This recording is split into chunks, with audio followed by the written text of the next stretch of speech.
and welcome to the One More Thing podcast. Today I am joined with Pastor Larry. How you doing today? I'm doing great, thank you. It's good to be here. Well, thank you for coming on. So this week was another great message. The theme was persistence. And this one really spoke to me, and I know a couple of the other younger guys that are entrepreneurial and trying to make these things work. There's just a really inspirational message, and one that I felt like I needed to hear, even just selfishly. It was just, I wanted to start with your story of starting Suncoast. Right. I thought you did a great job of showing the persistence that was required and the dreaming that was required, because you definitely rolled the dice at the start, just to hear even just the financial side of you purchased this property for $3 million, you had $25,000 in the bank. But I wanted to ask you, was there anybody in your life that was like, don't do this? Yeah. There were people that were challenging it. And usually they're my close friends, are saying, "Are you sure you want to do this?" But the person I was most concerned with is Becky, my wife of now 45 years, but not that many back then. So, but we were together in this, and part of leaving ministry was simply to say, she said, "I will follow you wherever you go, and I'm behind you 100%, whatever you decide to do." And I use this analogy because when you're fighting a war, it's hard to fight it on two fronts. Yeah. And I had my own journey and my own frustration that I was trying to fight through. And people call it a variety of things, but for me, it was just a crisis. Was it midlife? Well, if it was, then I've had 2 or 3 midlife crises. So, but if it was that, but I did not have to fight that at home. And she was basically all in. And I said, we sold this house. We had a huge nest egg. And what do you think? And she said, "I'm all in." And we were all in. I didn't think about it until later when someone said, "What's your backup plan if this doesn't go through?" And I said, "I have no backup plan. Yeah. This is not about," there's an analogy, swimming with one foot on bottom. This is jumping into the deep end, and it's deep, but you trust the fact you're going to swim. Now, I have a lot of advantages because I'd been in pastoring for 17 years. I was classically trained in the world of pastoring with a lot of degrees. And I'm probably more educated than most guys. And if anybody's going to do it, I at least have the potential. What they typically do in church planning, they take the guys right out of school with the least amount of experience, with no resource, and they throw them in to plant a church. Right. And then they put a board over them so they can't control themselves. They're controlled by a group of conservatives who don't want them to do anything. Right. If I'd had a group of board members, they would never let us buy the property. I mean, I have a board, but my board is an advisory board, not as a management board. But they know people who want to be averse to risk are going to take the risk that we took, because we took big risk. Now, we bought the $3.8 million worth of property. 3.8, so almost $4 million. Yeah, for $25,000. But we only owned the entire property for 2 minutes. Yeah. And signed some other documents and sold 40 acres for $2 million. So it was a good day, and it worked out very well. But when you become a person who takes risk, if you are an entrepreneur, you take risk. That's part of your DNA. I'm an entrepreneurial person by nature, but pastoring a church and being an entrepreneur gives me the opportunity to not only start a church but also start a campus. Start a school. Ultimately, I'll be involved in the assisted living facility. I think there's so many different facets of things I like to be a part of, and I see Ryan, my son, who's very much that way. He likes to start new things. Right. We're different in other ways, but he's got more creativity than I do by far. But it's kind of fun to see some of that being passed down. Yeah. But Suncoast, in the journey to start up, there were people that said you're nuts. And I had other people say, come back to the denomination. And I could never go back. Yeah. Once I got out of that box, it just was, I could not go back in it. I found it frustrating when you have 10 people on your board and none of them have ever pastored a day in their life, and they're your boss, and they're going to tell you how to do your job. Right. And anytime you tried to be benevolent to someone, they had a cousin that they'd rather see that money go to their cousin than someone they didn't know.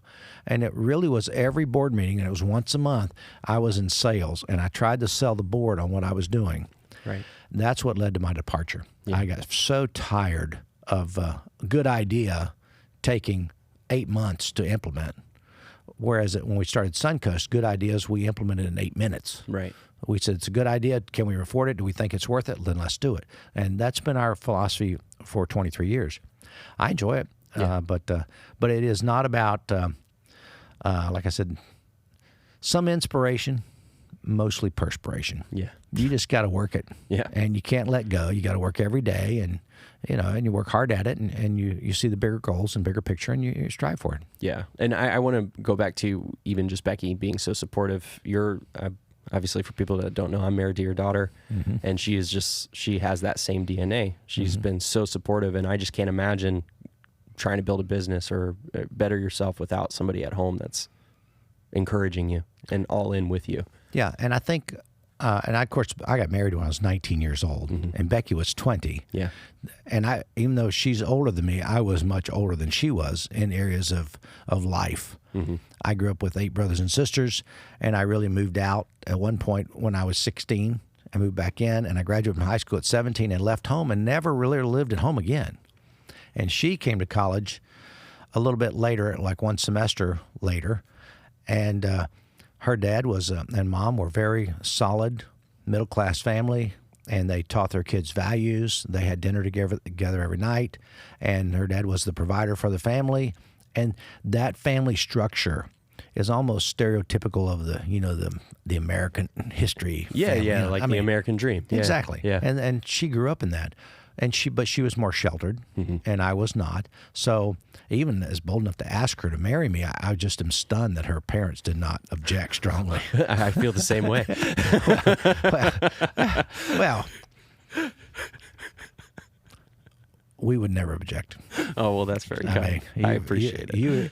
You're a I was keeper. young. You were young, but you're a keeper from the very beginning. Well, so that's all good. But I think that part of her support for me has been, she had that support for her dad, and at some point in our life, she transitioned that support to her husband. Yeah.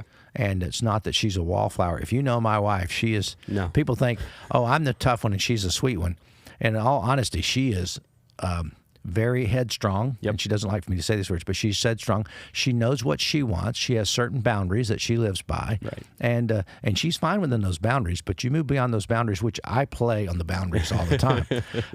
It creates a little stress for her, but we have a great relationship.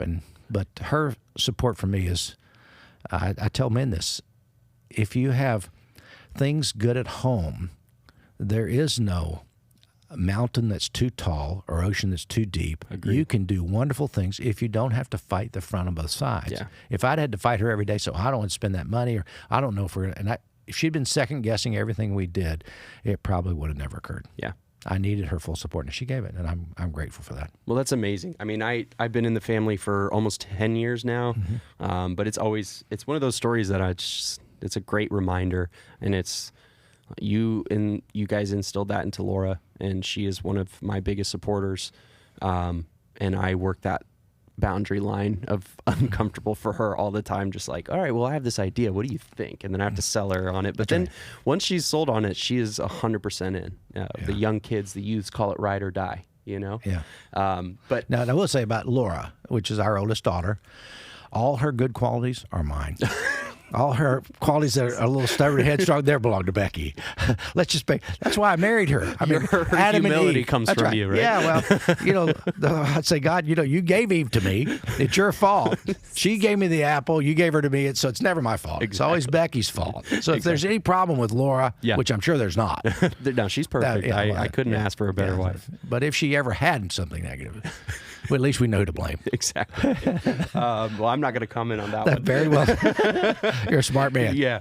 So the story this week, we were a continuation of Elijah's story. It was pretty graphic in the sense that, once, God rained down this fire on the sacrifice, Elijah was like, all right, you guys are dead now. Yeah. We're going to sacrifice these. I didn't talk about that. Yeah. You kind of glossed over it real quick. But it's one of those stories that is like a reminder of like how graphic the Bible can get. And some of these stories have been, first of all, they were told for hundreds of years orally. Right. And how many exactly, we don't really know. Right. But they guesstimate. And I know it was they call it the showdown. Yeah. It's like two Wild West guys with It felt like that. and at the showdown, and Elijah said, "Go ahead, maybe your God can't hear you, cry louder." And they cut themselves and they wailed, and I often wonder, and I know the story. It's 12 huge barrels of water, but they're over in the Middle East. I wonder if they found oil somewhere.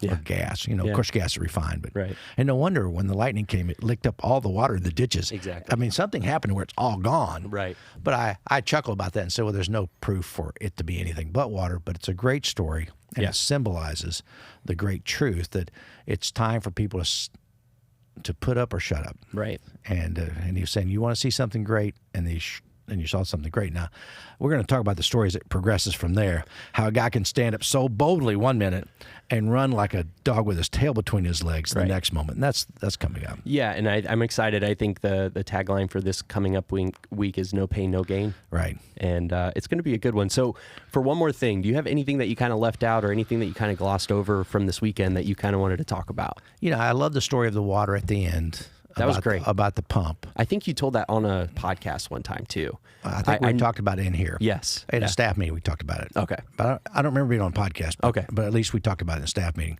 But I think it's a powerful story. And I saw it just from being at the construction. Yeah. It reminded me of that old story. But I think it is true that you can have a bottle of water and drink it now, or prime the pump, with the risk that if you prime the pump, if the pump's defective, the water's gone. Yeah. And so many things in our lives, there's so much that could be added to.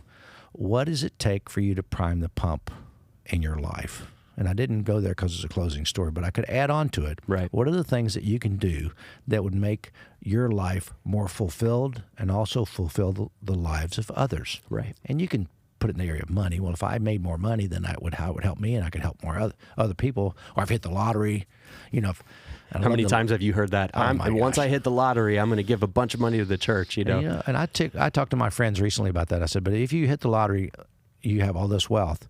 But let me tell you today, I said this in church, you've already hit the lottery. Yeah. Most of us who live in America, who live in Sarasota, we've already hit the lottery. Compared to world standards, you already are a lottery winner. Yeah. Live like it. Yeah. Don't waste it. Don't grovel that you need more.